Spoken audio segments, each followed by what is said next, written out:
Donc merci à tous d'être ici, merci à l'Etintech de m'avoir invité. J'espère que ma présentation fera un bel écho aux magnifiques présentations qui ont lieu avant la mienne. Et si je suis ici, c'est vraiment en tant qu'ingénieur agronome, comme ça a été indiqué, spécialisé en sciences des données. Et je tiens à vous le dire parce que c'est vrai que sur tous les sujets qu'on va aborder, ou presque, on va parler d'élevage d'animaux de rente. Néanmoins, si je suis ici, c'est aussi parce que je suis passionnée par les animaux au sens large. Et puis, pour ceux qui me connaissent, parce que je sais que j'ai une de mes familles d'accueil, puisque je suis aussi responsable en protection animale féline dans le 35. Je sais qu'il y a une de mes familles d'accueil dans la salle, donc merci. Je suis un petit peu une cat lady, donc j'espère aussi vous parler un petit peu des animaux de compagnie. Alors, tout d'abord, pour vous présenter le contexte, Adventiel, c'est une société qui existe depuis plus de 45 ans, qui est spécialisée, qui a commencé d'ailleurs dans le secteur animalier, notamment dans l'identification animale. Et en fait, on est à la base d'une entreprise de services numériques, c'est-à-dire qu'on réalise sur mesure des solutions numériques pour tous nos clients, des solutions qui à la fin leur appartiennent, pour lesquelles ils sont propriétaires. Et on agit vraiment du bout à l'autre du service, c'est-à-dire dès le conseil, à la réalisation et en allant jusqu'à l'hébergement des solutions. Alors, bon, ça c'est des exemples de réalisations qu'on a faites. Vous retrouvez plusieurs choses en santé animale, notamment la toute dernière qu'on a fait pour Synthèse Élevage, un petit clin d'œil parce que je sais qu'ils sont dans la salle, qui est un outil de suivi de la qualité de l'abreuvement en élevage. Alors, je ne suis pas là pour vous parler de développement numérique tout court, je suis vraiment là pour vous parler d'intelligence artificielle. Alors, c'est vrai, pardon, je n'ai pas enlevé mon masque. Hop. Alors, pourquoi on travaille sur l'intelligence artificielle à Adventiel ? C'est parce qu'on se rend compte qu'il y a pas mal d'attentes. Premièrement, des attentes en termes de durabilité, de connectivité, puisqu'on l'a dit, en élevage, on n'a pas toujours le réseau. En termes de big data, on a de plus en plus de données qui s'accumulent. On a des consommateurs, que ce soit des consommateurs au bout de l'industrie agroalimentaire ou des propriétaires, par exemple, d'animaux de compagnie qui ont des attentes particulières. Et puis, il y a des besoins d'automatiser certains diagnostics d'experts, d'augmenter leur répétabilité et leur homogénéité. Alors, au sein de la cellule innovation à Adventiel, on a 4 principales thématiques de travail. Première thématique, acquisition automatique des données, stockage massif des données aussi, l'intelligence artificielle dont je vais vous parler aujourd'hui, et puis je vais aussi vous parler un petit peu des nouveaux modes d'interaction, puisque ça rentre un petit peu en écho avec ce qu'on a vu sur la télémédecine vétérinaire. Alors, je vais repasser très rapidement là-dessus, parce que, encore une fois, vous avez faim, mais vous le savez, l'augmentation des volumes de données nous permet maintenant d'accéder à certains outils. Quand on parle de machine learning, notamment, ça existe depuis les années 50. Pour autant, à l'époque, on n'avait pas la puissance de calcul informatique à disposition. Maintenant, on l'a, ce qui nous permet de faire des applications qui sont plus intelligentes. Alors, l'intelligence artificielle, ça regroupe pas mal de choses, mais dans les intelligences artificielles, on retrouve le machine learning. Et je tiens à vous rappeler la définition du machine learning, qui est, selon moi, la meilleure, mais il en existe plein d'autres, qui est celle de Tom Mitchell, qui date de 97, donc vous voyez que ce n'est pas tout neuf. C'est un programme informatique se dit d'apprendre de l'expérience E par rapport à une catégorie de tâches T et mesure de la performance P. Si sa performance a des tâches T telles que mesurées par P, s'améliore avec l'expérience E. Bon, là, un peu atchoum, parce qu'en général, quand on la lit la première fois, on ne la comprend pas tout de suite. Par contre, je sais qu'il y a des vétérinaires dans la salle et tout le monde va comprendre cela. Le cerveau, il apprend par l'expérience. On apprend en faisant des erreurs. Un programme informatique, historiquement, il suit des instructions. Si x supérieur à 1, alors on a développé des algorithmes qui, eux, arrivent à apprendre aussi de leurs erreurs. Et c'est ce qu'on appelle le machine learning, c'est des algorithmes qui apprennent par les données. Alors, il y a un principe qui est très important, et là, je rebondis un petit peu sur ce qu'a dit Emmanuel Freno, c'est le fait qu'on a besoin de données pour faire du machine learning, et ces données, on va toujours les diviser en 2 sous-parties. La première sous-partie, qui va nous servir à entraîner notre algorithme, et puis quand même, parce qu'on est des scientifiques, on va s'en garder un petit peu de côté. Et puis on va les garder pour vérifier que notre modèle fait des prédictions justes. Donc ça nécessite toujours d'avoir pas mal de données. Nous, à Adventiel, on travaille certes sur du machine learning, mais sur une sous-partie de machine learning. Donc vous voyez, on descend dans vraiment la théorie. On va aller dans une certaine granulométrie. Mais ce qu'on utilise, c'est principalement le deep learning. Et la première étape du deep learning, c'est vraiment la collection des données. C'est là où il y a le plus gros travail et c'est du côté de nos clients. Alors, nous, à Adventiel, on ne collecte pas les données restent chez nos clients. On n'est jamais propriétaire des données et on ne va jamais utiliser les données d'un client pour faire un modèle chez un autre. Ça, c'est pas actuellement ce qu'on fait. Et c'est important que nos clients aient bien conscience que du coup, comme on n'utilise pas une banque de données très large, puisqu'on ne va pas piocher chez tous nos clients, il faut qu'ils nous apportent un certain volume de données pour qu'on puisse effectuer des modèles et qui soient personnalisés à leurs attentes. Puis après, bien sûr, il y a de la préparation de données, c'est-à-dire que là, ça va être l'expert qui va dire telle donnée, elle signifie ça. On va ensuite lancer l'apprentissage pour avoir un modèle. Ce modèle, on va le tester et l'évaluer, on va l'optimiser, et puis bien sûr, après, on va le mettre dans une application, puisque c'est notre cœur de métier à la base, et donc on va l'utiliser. Alors, je vous donne l'exemple sur une image. Une image, on va par exemple la catégoriser. Je reconnais un chien, un cheval. Ça, c'est les images classiques. J'entraîne mon modèle qui est capable de reconnaître une catégorie. Et mon modèle, quand je lui présente une image, il est capable de me donner avec un pourcentage de certitude à quelle catégorie appartient mon image. Alors, ce qu'il est important de comprendre, c'est en plus, là, tout à fait dans l'écho de la présentation juste avant, je vous ai dit que je suis famille d'accueil aussi. Alors ça, c'est la petite Oakley. C'est une petite chatte que j'ai eue en famille d'accueil. Et à l'âge de 6 mois, elle a déjà déclaré une insuffisance rénale. Et donc, la question que je me suis posée, c'est à quoi pourrait servir l'intelligence artificielle en santé animale ? En fait, il y a 3 niveaux. Le premier niveau, c'est le diagnostic. Par exemple, une reconnaissance d'image sur une échographie cardiaque. Ça pourrait être pas mal pour pouvoir automatiser certaines mesures. Le deuxième niveau, c'est ce dont on va parler cet après-midi, je crois, ce dont va parler Royal Canin cet après-midi, c'est la prédiction de la maladie. Très intéressant de pouvoir l'anticiper. Et puis le troisième niveau, qui est le plus difficile à atteindre, parce que ça demande quand même d'avoir un certain recul, si on est capable de prédire la maladie, ça signifie qu'on a certains leviers, et notamment nutritionnels, on en a parlé, pour éviter la maladie, la prévenir. Donc ça, c'est très important de savoir où on se situe dans le curseur, puisque finalement, le premier niveau est assez facile à atteindre, le dernier est plus compliqué. Alors là, ici, c'est une petite photo de mon petit chiot. Je voulais vraiment vous dire quelles données peuvent servir, parce que là, il faut que vous ouvrez vos chakras, il faut que vous compreniez que toutes les données peuvent servir. Notamment, par exemple, des résultats d'analyse. Des résultats d'analyse, c'est utile. Par exemple, on a parlé tout à l'heure de résultats de créatinine, etc. Très utile. Localisation mouvement. Oui, on a parlé d'accéléromètre, de collier GPS. Tout ça aussi, ça peut servir pour mesurer l'activité d'un animal. Toutes les données abiotiques, les données météo, l'environnement, est-ce que dans le bâtiment il fait chaud, est-ce qu'il fait froid, ça aussi, ça peut être utile. Les données d'imagerie, je vous ai parlé d'échographie cardiaque, mais ça peut être simplement une photo de l'animal et c'est ce que je vais vous montrer après. Des données audio, très utiles aussi, et des données omiques. Et encore, j'en oublie. Alors, données omiques, tout ce qui est génétique. Je sais que par exemple, en ce moment, il y a pas mal d'éleveurs en chats qui travaillent sur des gènes de résistance à la PIF, péritonite infectieuse féline. Et il y a pas mal de choses à faire de ce côté-là, et sur plein d'autres pathologies. Et là, je vous ai parlé des données auxquelles je pensais, mais je ne suis pas vétérinaire et je suis sûre que vous imaginez tout un autre panel de données. Et le succès, ça va être réussir à les combiner et de faire de l'intelligence artificielle à partir de ça. Alors, je vais vous donner deux exemples de sources de données qui sont très simples parce qu'on est timé, mais je pourrais vous parler d'un peu tous les exemples. Donc, dans un premier temps, je vais vous parler d'imagerie. On a parlé tout à l'heure de notes d'état corporel. Alors, on a fait un projet collaboratif sur le fait d'être capable, à partir de 1 ou 2 photographies, de déterminer la note d'état corporel d'un animal. Bovin, laitier, puisque, encore une fois, notre activité historique, c'est principalement sur les animaux de rente.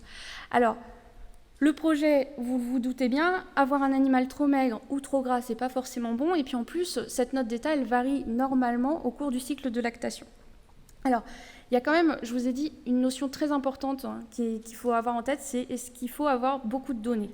Si je donne à l'ordinateur 2 catégories, une première catégorie donc, que vous retrouvez à gauche ici avec un animal très blanc, orienté vers la droite, très maigre, une deuxième catégorie avec un animal bien portant, plutôt noir, orienté vers la gauche. Si je donnais que ces 2 photos-là à l'algorithme, il ne comprend pas le français, il ne comprend pas qu'à gauche c'est maigre, à droite c'est gras. Donc forcément, si je lui donne la photo du milieu, il va la mettre dans la catégorie B. Et il aura totalement tort. Donc c'est important de comprendre qu'il nous faut beaucoup de données, surtout quand on est sur du vivant, surtout quand il y a de la variabilité de robe, comme sur la prime Holstein. Et forcément, ce n'est pas toujours très facile à obtenir, et c'est là que finalement les capteurs sont intéressants.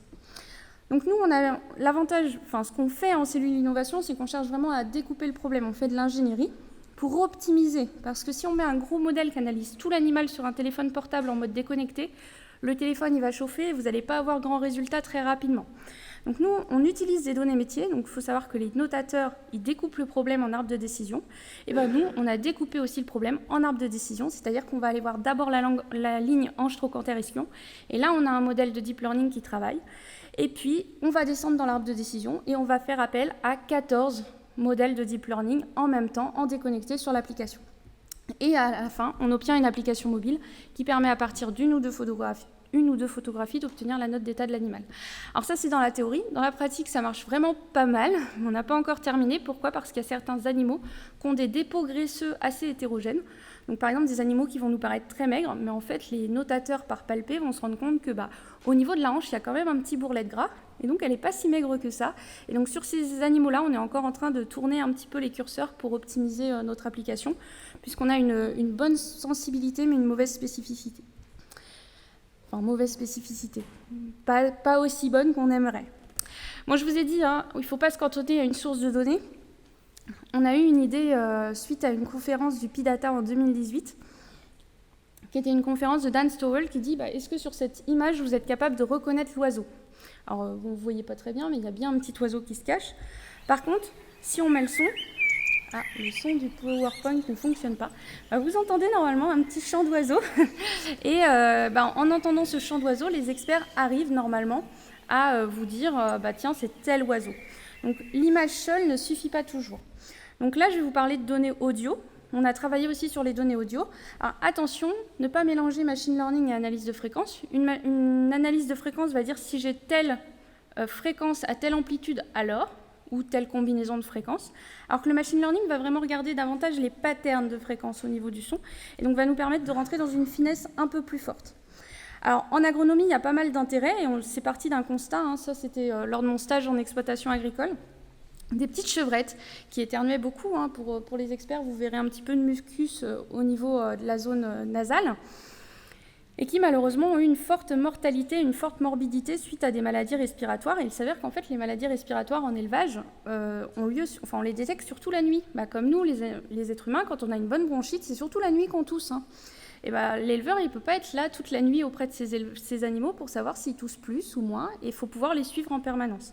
Donc c'est de là qu'est née l'idée du projet Sneezy Protect. Je passe très rapidement parce que j'ai pas forcément le temps, mais le but, c'est vraiment de détecter et alerter dès l'apparition des premiers symptômes d'une maladie respiratoire, recueillir les informations dans une base de données pour aider le vétérinaire à établir un diagnostic, et puis bien sûr, on recueille plein de données. Donc ça peut servir au laboratoire pour, par exemple, analyser l'efficacité des mesures de traitement mises en place, ou par exemple, récolter de la donnée qui pourrait être utile à la recherche.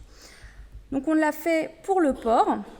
Donc en plus de ça, l'avantage du son, c'est qu'on a besoin d'un petit peu moins de données parce qu'on a des petites astuces. On est capable de chunker le son. C'est-à-dire que là, par exemple, vous avez un morceau de son de 54 secondes avec des événements à détecter en bleu. Et on se dit que les morceaux qu'on veut analyser, ils font 9 secondes. Naturellement, vous faites 54 divisé par 9 et vous vous dites, non, il va y avoir que 6 morceaux. En fait, on peut décaler le cadre de lecture et obtenir 16 morceaux qui sont pertinents. Alors, il faut faire attention à ce chunking, c'est pour ça que, justement, on a des compétences de data scientist à Adventiel, parce que si on l'augmente trop, on va diminuer un peu les performances du modèle, on va parler de surapprentissage, et si on le laisse trop bas, on va rester sur du sous-apprentissage si on n'a pas assez de données. Donc ça, c'est pareil, c'est un travail qui est intéressant à faire. Je vous passe rapidement, mais voilà ce qu'on a obtenu comme prototype qu'on a présenté au SPACE il y a 2 ans. C'était un prototype qui permet, justement, si je peux avancer sur les... Hop. En fait, on est capable de détecter avec une grande précision, puisqu'on était à 99% sur l'épaisseur et 88% sur les événements respiratoires, le nombre d'événements qui ont lieu. Donc, vous entendez pas, là, mais vous entendez un cochon qui éternue. Et c'est des sons assez discrets, un sniff de cochon. Et finalement, on est capable assez précisément de le détecter. Donc l'avantage de détecter du son et de mettre de l'intelligence artificielle dessus pour reconnaître qu'est-ce qui se passe, il y a des avantages en santé animale, ça vous parle. En sécurité et en suivi d'activité, et notamment donc, en santé animale, il y a les maladies respiratoires, il y a l'activité anormale des animaux, il y a aussi le bien-être animal. Mais de manière générale, il faut penser à une chose, c'est que c'est bien de détecter un son, mais c'est encore mieux quand on ne le détecte pas. Donc toujours dans le croisement des données, là on a croisé quoi ? L'imagerie et l'audio, mais finalement ce qui est intéressant c'est aussi de croiser par exemple résultats d'analyse et omics. ou localisation mouvement et données abiotiques. On peut croiser toutes les données, et ça, c'est très important que vous le compreniez. Si on croise son et image, ça donne une analyse vidéo. Je vous passe très rapidement, mais nous aussi, à Adventiel, on s'est amusé à jouer un petit peu avec de la reconnaissance d'animaux et puis de mettre des intelligences métiers sur de la détection d'animaux pour voir si on pouvait suivre ou pas des animaux. Il s'avère qu'on a un partenaire en bovin laitier, donc on a travaillé plus en monitoring vidéo sur du bovin laitier. Par contre, on peut travailler sur n'importe quel type de données. Là, voilà, on a eu ce partenaire voulait reconstituer des éthogrammes, puisque ça demande quand même pas mal d'observateurs qui le font pour chaque animal. Là, on est capable d'automatiser les éthogrammes de tous les animaux dans un lot, spécifiquement à la problématique du client. Et encore une fois, on n'est pas capable de le faire avec un nouveau client si ce nouveau client ne nous apporte pas ses données et sa problématique. Ça, c'est vraiment... c'est pour ça qu'il y a des sociétés comme AI Herd qui le font très très bien, spécifiquement pour les chaleurs en bovin laitier ou pour telle ou telle pathologie. Nous, on va plus venir aider un client qui va avoir une problématique spécifique pour n'importe quelle espèce et n'importe quel contexte. Donc voilà, on croise toutes les données et j'aimerais terminer sur une chose, puisqu'on a parlé de télémédecine. L'intelligence artificielle, c'est pas que ça, c'est pas que travailler directement en santé animale, c'est aussi un outil pour les nouveaux modes d'interaction, c'est les chatbots. Et à Adventiel, on propose une plateforme qui héberge des chatbots pour des logiciels, donc n'importe quel logiciel peut se brancher sur notre API et avoir son propre chatbot. Les chatbots, leur but, c'est de réussir à détecter, à être suffisamment intelligents pour détecter l'intention de l'utilisateur. Et puis, ça a pas mal d'avantages. Je vais essayer de vous le montrer rapidement puisqu'il faut que je termine. Alors, j'ai rigolé un petit peu parce que la semaine dernière, en préparant le diaporama, je me suis rendu compte que la dernière publication qui est sortie quand je tape chatbot et médecine vétérinaire sur Google Scholar, c'est un journal, qui est le journal de l'innovation et de la connaissance, qui a été publié par des Chinois. Alors, je ne vais pas oser prononcer leur nom parce que je sais que c'est très difficile et je ne voudrais pas les écorcher. Néanmoins, ils essaient de remplacer un vétérinaire par un chatbot. Bon, pour moi, on n'en est pas là, c'est vraiment pas l'étape, donc je vous ai mis non, mon maître ne veut pas remplacer mon veto par un chatbot. Heureusement, on n'en est pas là. Néanmoins, les chatbots peuvent quand même apporter pas mal de choses. Là, je vous ai mis mon petit dernier, parce que je vous ai dit que j'étais une cat lady, 6 chats, un chien, plus tous les chats en famille d'accueil, plus mes 5 poules. Mais par contre, c'est vraiment utile parce qu'avec des chatbots, on l'a vu tout à l'heure, avec VetPocket, LinkyVet, etc. Mon maître n'oublie plus mes vaccins, ça c'est hyper important, les alertes. Et puis mon maître renseigne mes infos au quotidien. Moi, mon vétérinaire, par exemple, la dernière fois, il me dit « Bah oui, ce petit chaton, il a vomi dernièrement ?» Ah oui, il a vomi il y a quoi? Il y a 3 jours, il y a 4 jours, il y a une semaine. On perd le fil du temps. Alors que si on a un chatbot, on peut envoyer au chatbot « Mon chat a vomi aujourd'hui ?» Et voilà, la base de données est remplie, on a des infos fiables, on n'a pas oublié.